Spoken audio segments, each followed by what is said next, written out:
اعوذ باللہ من الشیطان الرجیم بسم اللہ الرحمن الرحیم الحمد للہ رب العالمین والصلاة والسلام علی اشرف الانبیاء والمرسلین وآلہ الطیبین الطاہرین۔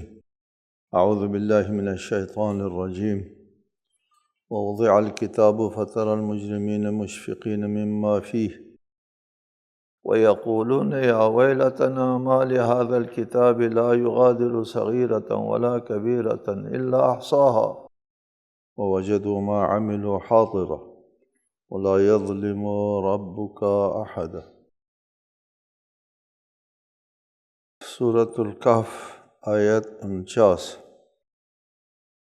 اور نامہ اعمال سامنے رکھ دیا جائے گا، اس وقت آپ دیکھیں گے کہ مجرمین اس کے مندرجات کو دیکھ کر ڈر رہے ہیں اور یہ کہہ رہے ہیں کہ ہائے ہماری رسوائی، یہ کیسا نامہ اعمال ہے۔ اس نے ہر کسی چھوٹی اور بڑی بات کو نہیں چھوڑا بلکہ سب کو درج کر لیا، اور جو کچھ انہوں نے کیا تھا وہ ان سب کو حاضر پائیں گے۔ اور آپ کا رب کسی پر ظلم نہیں کرتا۔ نامہ اعمال قیامت کے دن انسان کے سامنے رکھ دیا جائے گا، اور اس نامہ اعمال میں زندگی میں جتنے بھی عمل خیر یا بد کیا ہے سب درج ہوگا۔ پہلی نشست میں آپ کو بتایا کہ اللہ تعالیٰ کس طرح اعمال کو ثبت اور درج کرتا ہے۔ اس کے طریقۂ کار، اللہ تعالیٰ کے جو طریقۂ کار ہے ثبت اور ضبط کا، اس میں ہم اپنے ہمارے ہاں جو طریقۂ کار ثبت و ضبط کا ہے اس کے ساتھ قیاس نہیں کرنا چاہیے۔ شروع میں ہمارے ہاں طریقہ ثبت کا کتابت ہے تو ہم نے سمجھا کہ فرشتے بھی لکھ رہے ہیں۔ قرآن نے بھی کہا ہے یکتبون، لکھتے ہیں، تو ہم نے سمجھا یہی جس طرح ہم لکھتے ہیں کاغذ و قلم پر، اسی طرح فرشتے بھی لکھ لیتے ہیں، کسی صفحے پر ثبت رکھتے ہیں، یہ سمجھا، کیونکہ ہمارے ہاں یہی رائج ہے۔ اس کے بعد جو ہے وہ ریکارڈ کا سلسلہ سامنے آیا تو اب ہم نے یہ کہنا شروع کر دیا کہ یہ زمین اللہ تعالیٰ کا ریکارڈر ہے، یہاں آواز اور عمل جو ہے وہ ثبت ہوتا ہے، جس طرح وہ ریکارڈ کیا جاتا ہے ریکارڈر میں۔ یہ مستقبل میں کوئی اور طریقہ سامنے آیا تو ہم کہیں گے اللہ تعالیٰ بھی اسی طرح کرتا ہے۔ ہم اپنے مشاہدات کی روشنی میں باتوں کو سمجھ سکتے ہیں اور اسی کے اوپر ہم محمول کرتے ہیں، لیکن اللہ تعالیٰ کا طریقہ ثبت کیا ہے؟ تمام اعمال کو اللہ تعالیٰ محفوظ رکھتا ہے، عمل بذات خود محفوظ ہے۔ چنانچہ اس آیہ مجیدہ کے آخر میں مجرمین جب اس نامہ عمل کو دیکھیں گے تو وہ دیکھ کر کے پریشان ہو جائیں گے۔ ظاہر ہے ان کے تمام جرائم جو ہے وہاں پر موجود ہیں۔ نامہ اعمال ہم سمجھتے ہیں نامہ اعمال اس قسم کی کتاب ہے، اس کو کھول کر کے پڑھنا ہوتا ہے، یہ کیا، ایسا نہیں ہوگا بظاہر۔ وَوَجَدُوا مَا عَمِلُوا حَاضِرًا، جو کچھ انہوں نے کیا تھا وہ عمل حاضر پائیں گے۔ یہاں واضح ہے، قدیم تفسیر یہ تھی وَوَجَدُوا مَا عَمِلُوا حَاضِرًا کی قدیم تفسیر یہ تھی وَوَجَدُوا جَزَاءَ مَا عَمِلُوا حَاضِرًا۔ لفظ جزا مضاف کو وہ مقدر رکھتے تھے، چونکہ خود عمل ان قدیم لوگوں کی نگاہ میں خود عمل تو ہو چکا، وہ دوبارہ سامنے نہیں آ سکتا وہ عمل۔ یہ سادہ نظریے میں جب عمل ایک مرتبہ ہو چکتا ہے تو پھر وہ ہو چکا، وہ عمل دوبارہ کیسے دکھائی دے گا؟ اس کا جزائے عمل جو ہے وہ حاضر ہوگا وہاں پر، ثواب اور عذاب۔ اب تک انسان کی سمجھ میں جو بات آئی ہے وہ یہ ہے کہ عمل انرجی ہے، انرجی ختم نہیں ہوتی، وہ باقی رہتی ہے، لہٰذا قیامت کے دن ممکن ہے خود عمل جو ہے وہ چونکہ مٹ نہیں جاتا، عمل مٹتا نہیں ہے، ایک مرتبہ عمل وجود میں آ گیا ختم۔ پھر اس کو نیست و نابود نہیں ہونا ہے، وہ خود محفوظ رہتا ہے۔ اللہ تعالیٰ کا ایک نظام ایسا ہے کہ ہر عمل جو ہے وہ محفوظ رہتا ہے، فنا ناپذیر ہے۔ قیامت کے دن خود عمل سامنے آئے گا، خود عمل، کہ انسان خود دیکھے گا اپنا عمل جو ہے وہ خود کیا کر رہا ہے۔ یہ آج کل کی تفسیر یہ ہے۔ قدیم تفسیر یہ تھی وَوَجَدُوا جَزَاءَ مَا عَمِلُوا حَاضِرًا، آج کل کی تفسیر یہ ہے وَوَجَدُوا مَا عَمِلُوا حَاضِرًا، جو خود عمل ہے وہ حاضر پائیں گے۔ اور آئندہ آنے والی نسلوں کے لیے قرآن جو ہے وہ ہے نا، حدیث ہے، قرآن ہر زمانے کے لیے تازہ ہے، ہر زمانے کے لیے تازگی رکھتا ہے قرآن، کوئی چیز جو ہے وہ پرانی نہیں ہوگی۔ ہمارے لیے وہ وَوَجَدُوا مَا عَمِلُوا حَاضِرًا تازہ لگتا ہے، ہمارے اپنے زمانے سے مربوط بات لگ رہی ہے، آئندہ آنے والی نسلوں کے لیے بھی تازہ لگے گا۔ اس کے بعد ارشاد ہوتا ہے وَلَا يَظْلِمُ رَبُّكَ أَحَدًا۔ یہاں پہ بعض محققین کا نظریہ یہ ہے، ہمارا اپنا اس نظریے پر کوئی تبصرہ نہیں ہے، نظریہ یہ ہے کہ اللہ تعالیٰ کسی ثواب پر عذاب قراردادی نہیں، عذاب اللہ مقرر کرتا ہے اور پھر عذاب اللہ دیتا ہے، اور کسی عمل پر ثواب اللہ مقرر کا ثواب دیتا ہے نہیں، خود عمل ثواب ہے، خود عمل عذاب ہے۔ قیامت کے دن خود عمل عذاب دے گا، نہیں کہ اللہ جو ہے وہ اس عمل کی وجہ سے عذاب خلق کرے گا، ایسا نہیں ہے، خود عمل عذاب بن کر کے سامنے آئے گا۔ آپ کے لیے جواب دیا تھا کہ ایک مجرم جرم کرتا ہے 1 گھنٹے کا، کسی کو قتل کیا، کیا کیا، اور اس 1 گھنٹے کے جرم میں ہمیشہ کے عذاب، یہ کیا انصاف ہے؟ ابد الآباد ختم نہ ہونے والا عذاب۔ اس کے کئی جوابات دیے تھے، اس میں سے ایک جواب یہ تھا کہ یہ عمل جو ہے انرجی یہ ختم نہیں ہوتا، یہ اس کا اپنا عمل اس کو عذاب دیتا رہتا ہے۔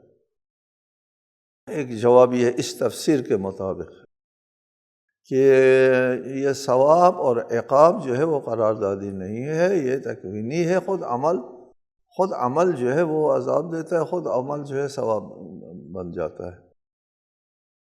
لہٰذا وَلَا يَظْلِمُ، خدا ظلم نہیں کرتا، خدا کا اس میں کوئی دخل نہیں ہے۔ خدا نے ایسا رکھا ہے کہ مجرم کا جرم جو ہے وہ ختم نہ ہو، تو اس کا جرم خود اس کو عذاب دے رہا ہے، خدا کسی پر ظلم نہیں کرتا۔ یعنی کسی نے جرم نہ کیا ہو خدا اس کو سزا دے، یہ ظلم ہوگا، ایسا نہیں کرے گا، خدا کو ظلم کرنے کی کوئی ضرورت نہیں ہے۔ وَإِذْ قُلْنَا لِلْمَلَائِكَةِ اسْجُدُوا لِآدَمَ فَسَجَدُوا إِلَّا إِبْلِيسَ كَانَ مِنَ الْجِنِّ فَفَسَقَ عَنْ أَمْرِ رَبِّهِ أَفَتَتَّخِذُونَهُ وَذُرِّيَّتَهُ أَوْلِيَاءَ مِنْ دُونِي وَهُمْ لَكُمْ عَدُوٌّ بِئْسَ لِلظَّالِمِينَ بَدَلًا۔ اور یہ بات بھی یاد کریں، جب ہم نے فرشتوں سے کہا آدم کو سجدہ کرو تو سب نے سجدہ کیا سوائے ابلیس کے، وہ جنات میں سے تھا، بس وہ اپنے رب کی اطاعت سے خارج ہو گیا، ففسق، خارج ہو گیا۔ تو کیا تم لوگ میرے سوا اسے اور اس کی نسل کو اپنا اولیاء سرپرست بناؤ گے، حالانکہ وہ تمہارے دشمن ہیں؟ یہ ظالموں کے لیے برا بدل ہے۔ وہی مسئلہ آتا ہے قرآن مجید میں، آدم اور ابلیس کا واقعہ جا بجا تکرار ہوتا ہے، اور ہر تکرار ہم سمجھتے ہیں یہ تکرار بہت زیادہ ہو گئے، لیکن ہر موقع اور محل میں ایک نئے مطلب کے لیے اس واقعے کو دہرایا جاتا ہے۔ مثلا اس جگہ پر جب ذکر ہوا تو اس میں ایک مطلب یہ آیا جو کہیں اور نہیں آیا تھا، کان من الجن، یہ ابلیس جو ہے وہ فرشتہ نہیں تھا، یہ جنات میں سے تھا، ففسق، فا تفریع ہے، جنات ہونے کی وجہ سے اللہ کی اطاعت سے نکل گیا، اور اگر یہ فرشتے ہوتے، فرشتوں میں شامل ہوتا تو ففسقہ کی نوبت نہ آتی۔ یہ جن ہونے کی وجہ سے ایسا ہوا ہے۔ یہ بات واضح ہے اپنی جگہ، انسان اور جن یہ دونوں مکلف ہیں، اور جن اور انسان دونوں میں منفی طاقت اور مثبت طاقت دونوں موجود ہے۔ اس لیے انسان اور جنات کی آزمائش ہوتی ہے، امتحان ہوتا ہے، کامیابی اور ناکامی کا سوال ہوتا ہے، جبکہ فرشتوں میں ایسا نہیں ہے، دو یک جانبہ مخلوق ہے، وہاں پر کوئی اور خواہش نہیں ہوتی، امتحان آزمائش نہیں ہوتی فرشتوں کی۔ فرشتوں کو جس کام کے لیے اللہ تعالیٰ نے خلق کیا ہے اسی کام پہ لگے رہتے ہیں۔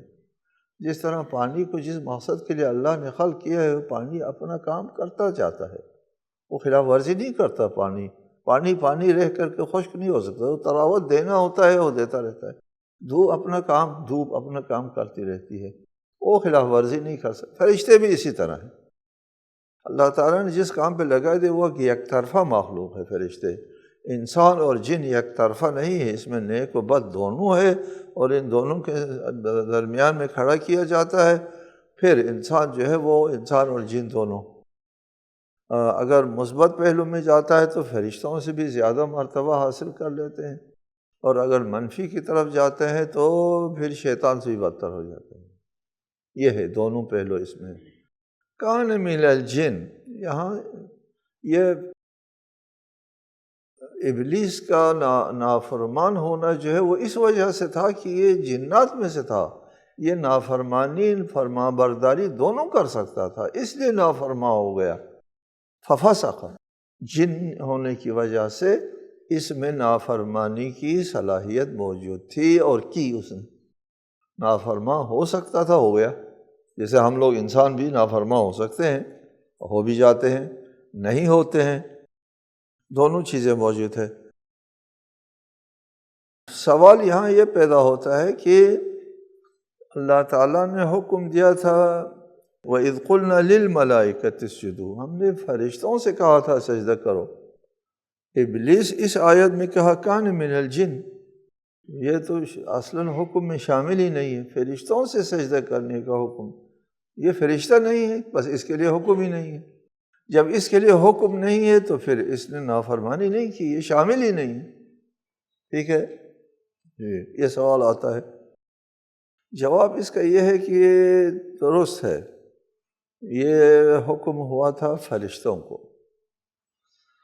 اور ابلیس جو ہے وہ عبادت کر کے اس درجہ قدس کے اوپر فائز ہو گیا تھا جہاں فرشتے فائز رہتے ہیں۔ وہاں پر وہ فرشتوں کا وہ ہو گیا تھا، ہم جنس کی طرح ہو گیا تھا۔ فرشتوں والا حکم اس کے اوپر بھی لاگو ہوتا تھا، چونکہ وہ انہی کے صفوں میں رہتے تھے، اور وہاں وہ مستثنیٰ نہیں ہو سکتا تھا، چونکہ وہ فرشتوں کے صفوں میں رہتا ہے۔ لہٰذا جو فرشتوں کے لیے حکم آتا وہ حکم جو ہے وہ ابلیس کے اوپر بھی آنا تھا، اور آ گیا تھا، چونکہ وہ فرشتوں کے ساتھ تھا۔ اس لیے فرشتوں کے لیے جو حکم آیا وہ ابلیس کے لیے بھی حکم آ گیا، ساتھ ہونے کی وجہ سے، ایک درجے پر ہونے کی وجہ سے۔ ٹھیک ہے جی، اس مثالیں دنیاوی بھی ہو جاتی ہے کہ مثلا ایک آدمی جو ہے وہ اجنبی بیٹھا ہوا ہے، پاکستانیوں کی طرح ہو گیا، پاکستانی انہوں نے وہ لے لیا، نیشنلٹی لے لیا، اور پھر پاکستانیوں کے لیے جو حکم آئے گا وہ اس کے اوپر لاگو ہوگا، اس نے نیشنلٹی لی ہے، پاکستانی والا حکم ہے، اگرچہ یہ انگریز ہے، کیا ہے۔ اسی طرح ہے، اس نے فرشتوں کے ساتھ جو ہے وہ اپنے شناختی کارڈ بنوایا تھا، نیشنلٹی بنوائی تھی، اس نے کہا ٹھیک ہے جی میں فرشتوں میں شامل ہو جاتا ہوں، لہٰذا فرشتوں والا حکم اس کے اوپر بھی آ جائے۔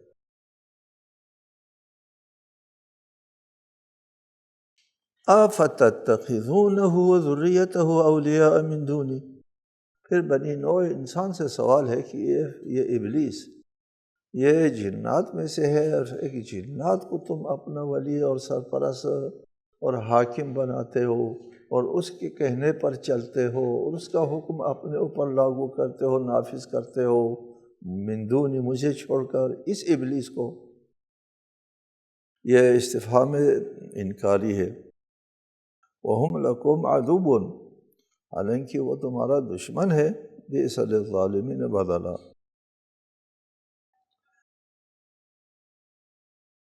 تو ابلیس کو اپنا سرپرست نہ بناؤ، اس ابلیس کے حاکمیت کو قبول نہ کرو اپنے لیے۔ اس کے بعد ارشاد فرمایا ما اشہدتہم خلق السماوات والارض ولا خلق انفسہم وما كنت متخذ المضلین عضدا،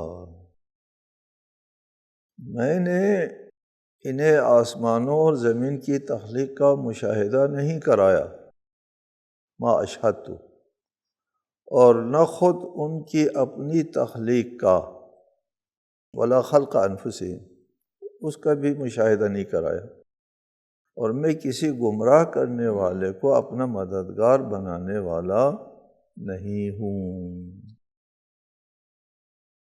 ما اشہدتہم، ہم کا ضمیر جو ہے وہ ابلیس اور ان کی اولاد کی طرف، یہ افتتخذونہ وذریتہ، ابلیس اور اس کی ذریت اولاد، وہ اس کو تم لوگ اپنا ولی سرپرست بناتے۔ ما اشہدتہم خلق السماوات والارض، میں نے ان کو زمین اور آسمان کے تخلیق کے وقت ان کو مشاہدہ نہیں کرا، ان کے سامنے خلق نہیں کیا۔ خالق میں ہوں، اور میں جب خلق کر رہا تھا اس کائنات کو تو ان کے سامنے خلق نہیں کیا، ان کو نہیں پتہ کس طرح خلق ہوا ہے یہ کائنات، اور کائنات کی تخلیق میں اندر کون سے رموز اور کون سے باتیں جو ہے وہ ودیعت ہے، ان کو نہیں پتہ۔ ما اشہدتہم خلق السماوات والارض، میں نے ان کو نہیں مشاہدہ کرایا، ان کو پتہ نہیں ہے، علم نہیں ہے کس طرح آسمان اور زمین کی تخلیق ہوئی، کون سے اسرار اور رموز جو ہے وہ پوشیدہ ہے آسمان و زمین کی تخلیق کے اندر، جس کے تحت اس کائنات کی تدبیر ہوتی ہے، اس کے نظام قائم و دائم ہے، کن رموز اور کن اسرار کے اوپر جو یہ نظام کائنات قائم ہے، یہ انہوں نے نہیں دیکھا۔ جب ان کو انہوں نے دیکھا تک نہیں ہے، خالق نہیں ہے، خلق ہوتے ہوئے بھی نہیں دیکھا، تو کیسے وہ کائنات کو تدبیر کریں گے، چلائیں گے؟ تم ان کی پرستش کرتے ہو، ان کی عبادت کرتے ہو، ان کو رب مانتے ہو، ان کو مدبر اور مدیر کائنات سمجھتے ہو۔ یہ مشرکین جو جنات کی پرستش کرتے ہیں ان کے لیے ما اشہدتہم خلق السماوات والارض ولا خلق انفسہم، حتیٰ خود ان کو جب میں پیدا کر رہا تھا تو ان کو اپنا بھی پتہ نہیں ہے کہ ان کو اپنی تخلیق کے وقت بھی ان کو مشاہدہ نہیں کرایا کہ تمہاری اپنی تخلیق کس طرح ہوئی ہے، انسان کی تخلیق کس طرح ہوئی ہے، یہ ابھی تک انسان جو ہے وہ ایک سربستہ راز ہے، خود انسان کے لیے انسان۔ ہاں، وہ الیکسس کاریل نے کتاب لکھی ہے الانسان ذالک المجہول، عربی ترجمہ ہے، انسان موجود ناشناختہ، فارسی ترجمہ نام بنایا، انسان ایک مجہول موجود ہے، مجہول ہے ابھی تک انسان، الانسان ذالک المجہول، موجود ناشناختہ، مجہول ہے ابھی تک انسان کو، انسان کا پتہ نہیں چلا، تجربات ہو رہے ہیں کہ آج یہ انکشاف ہوا، آج یہ انکشاف ہوا، یہ انکشافات کا سلسلہ جاری ہے، ابھی انسان کی اپنی شناخت کی کتنی منزل طے کی ہے یہ بھی نہیں معلوم، کتنی منزل آگے باقی ہے، تو انسان اپنے آپ کو نہیں جانتا۔ ما اشہدت خلق انفسہم، یعنی حتیٰ تم کو خود خلق کیا تو تمہارے سامنے خلق نہیں کیا، کون سے اسرار و رموز تمہارے تخلیق کے اندر ہے تم کو نہیں پتہ، کیسے تم یہ جنات جو ہے وہ تمہاری زندگی کو چلائیں گے، ان کی اپنی زندگی کی تخلیق کے اسرار و رموز کو وہ نہیں جانتے۔ جب وہ جانتے نہیں ہیں، علم تک نہیں رکھتے، تو وہ تدبیر کیسے کریں گے؟ ایک نامعلوم مجہول نظام کو وہ آنکھیں بند کر کے اصلاً کیا چیز چاہیے کیا چیز نہیں چاہیے، کون سی بات ضروری ہے کون سی بات ضروری نہیں ہے، اس زمین کے اندر جو ہے وہ رویدگی ہونی چاہیے، کس طرح رویدگی ہوگی، کون سے عناصر کس چیز کے لیے مرکب، کچھ نہیں جانتے یہ لوگ۔ یہ تو پھر کیسے وہ لوگ زمین سے سبزہ نکالیں گے تم کو روزی دینے کے لیے؟ تم ان کو رب مانتے ہو۔ وَمَا كُنْتُ مُتَّخِذَ الْمُضِلِّينَ عَضُدًا، اور میں یہ جو گمراہ کن لوگ ہیں، یہ جنات، یہ ابلیس اور اس کی اولاد، یہ مضل ہے، گمراہ کن ہے۔ یہ گمراہ کن ابلیس اور اس کی اولاد، اس کو میں اپنے بازو بناؤں، یعنی کائنات کو چلانے کے لیے میں ان کا سہارا لے لوں کہ تم چلاؤ، بارش تم دے دو، جی فتح و نصرت تم دے دو، اولاد تم دے دو، روزی تم دے دو۔ یہ جو مضل ہے جنات، ان کو میں اپنے بازو بناؤں کائنات کو چلانے کے لیے، ان کے سپرد کروں، ان سے کام لے لوں کہ میں ان کا محتاج ہوں۔ میں ان مضلین کو اپنا بازو نہیں بنا سکتا کہ اس کائنات کے چلانے میں ان کو بھی حصہ دار بناؤں، ان کو ذریعہ بناؤں، جی نہیں، گمراہ کرنے والوں کو۔ درست ہے، اللہ تعالیٰ ہر کام علل و اسباب کے راستے سے کرتا ہے، آپ کو پہلے بھی بتایا ہے۔ علل و اسباب کے طرف محتاج نہیں ہے اللہ تعالیٰ، علل و اسباب خود اللہ تعالیٰ کا بنایا ہوا علل و اسباب ہے، نہیں کہ اللہ تعالیٰ ان علل و اسباب کے محتاج ہوئے اس لیے یہ علل و اسباب وجود میں آئے، از خود وجود میں آئے، اس کے اللہ محتاج۔ یہ اپنے اللہ کا وضع کردہ نظام ہے۔ اس وضع کردہ نظام میں علل و اسباب کا اپنا ارادہ نہیں ہوتا، اللہ کا ارادہ چلتا ہے۔ آپ کو بتایا بارہا، فرشتوں میں بھی اپنا ارادہ نہیں چلتا، اللہ کا ارادہ چلتا ہے۔ دھوپ میں بھی اپنا ارادہ نہیں چلتا، اللہ کا ارادہ چلتا ہے۔ پانی میں اللہ کا ارادہ چلتا ہے، پانی کا اپنا ارادہ نہیں چلتا۔ اس قسم کے جس کے اپنے ارادے نہیں چلتے، اللہ تعالیٰ اسباب کا ذریعہ استعمال کرتا ہے، ان اسباب کا اپنا کوئی ارادہ نہیں ہوتا، اللہ کا ارادہ نافذ ہوتا ہے سب میں۔ لہٰذا یہ جدا چیز نہیں ہے، کوئی جدا چیز نہیں ہے۔ اللہ کا واضح کردہ نظام اور سلسلے کو چلانے کے لیے علل و اسباب کی طرف اللہ محتاج ہو، یہ اللہ کے ارادہ اور نظام سے الگ چیز نہیں ہے، خود عبارت اخری عن ارادت اللہ ہے۔ یہ علل و اسباب، یہ دھوپ، یہ پانی، یہ وغیرہ وغیرہ۔ رہا کہ کوئی صاحب ارادہ خود سے ارادہ رکھتا ہو، خود سے ارادہ رکھتا ہو، یہ اس کے اللہ تعالیٰ نے سپرد کیا ہو اس نظام کو چلانا، ایسا کوئی نہیں ہے۔ یہ بات واضح ہونا چاہیے، یہ خود سے ارادہ رکھتا ہے، اپنا ارادہ نافذ ہوتا ہے۔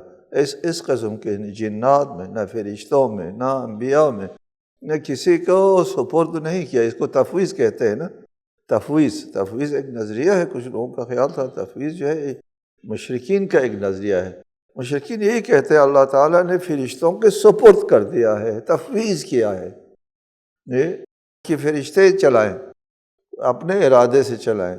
فرشتوں کا اپنا ارادہ نہیں ہوتا، اور جنات کا اپنا ارادہ ہوتا ہے، لہٰذا جنات کو اللہ جو ہے وہ نہیں بناتا، عضد نہیں بناتا، ذریعہ نہیں بناتا، ٹھیک ہے۔ وَمَا كُنْتُ مُتَّخِذَ الْمُضِلِّينَ عَضُدًا وَيَوْمَ يَقُولُ نَادُوا شُرَكَائِيَ الَّذِينَ زَعَمْتُمْ فَدَعَوْهُمْ فَلَمْ يَسْتَجِيبُوا لَهُمْ وَجَعَلْنَا بَيْنَهُمْ مَوْبِقًا، اور جس دن اللہ فرمائے گا انہیں بلاؤ جنہیں تم نے شریک ٹھہرایا تھا، تو وہ انہیں بلائیں گے لیکن وہ انہیں جواب نہیں دیں گے، اور ہم ان کے درمیان ہلاکت کی ایک جگہ بنا دیں گے۔ وہ قیامت کے دن واضح ہے، یہ مشرکین سے کہا جائے گا اپنے معبودوں کو پکارو، بلاؤ، تمہاری فریاد کو پہنچے، تمہاری مدد کرے، تم کو جہنم جانے نہ دے، تم کو جہنم سے بچائے۔ اللہ کے عذاب سے بچائے، پکارو ان کو، فدعوہم، وہ پکاریں گے، فلم یستجیبوا لہم، کوئی جواب دینے والا نہیں ہوگا، چونکہ وہ ایک واہمے کو وہ پوجا کر رہے تھے، کوئی کسی واقعے کی، وہ امر واقعے کی پوجا نہیں کر رہے تھے۔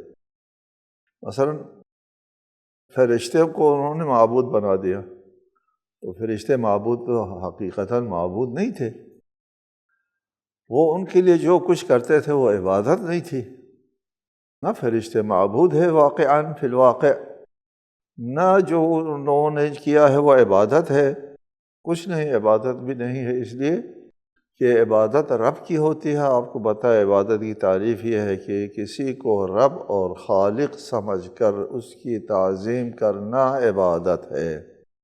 آپ کسی کو رب بھی نہیں سمجھتے، کسی کو خالق بھی نہیں سمجھتے، اور پھر اس کو چومتے ہیں، اس کو چوم دیتے ہیں، یہ قرآن ہے اور یہ ذری ہے وغیرہ ہے، اس کو آپ اس کی تعظیم کرتے ہیں، تعظیم کرتے ہیں،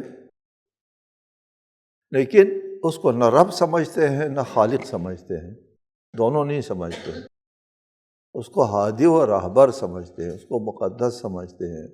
یہ اس مقدس کو جو ہادی و راہبر ہے، رب نہیں ہے، خالق نہیں ہے، اس کی تعظیم جو ہے وہ شرک نہیں ہے۔